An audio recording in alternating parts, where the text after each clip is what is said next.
உலகை எழுப்பும் ஞாயிறு அங்கே குடியிருப்பான். அவன் ஆனை முகத்தனின் அடியவர் மனத்தில் ஒளியாய் வந்து கொலுவிருப்பான்.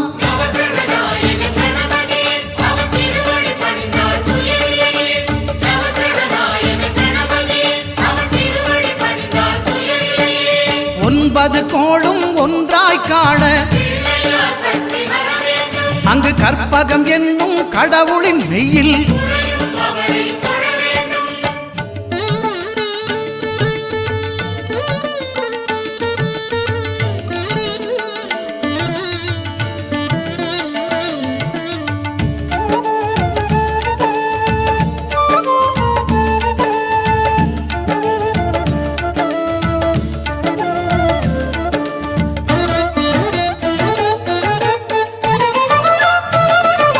திங்கள் பகவான் திருமுகம் காண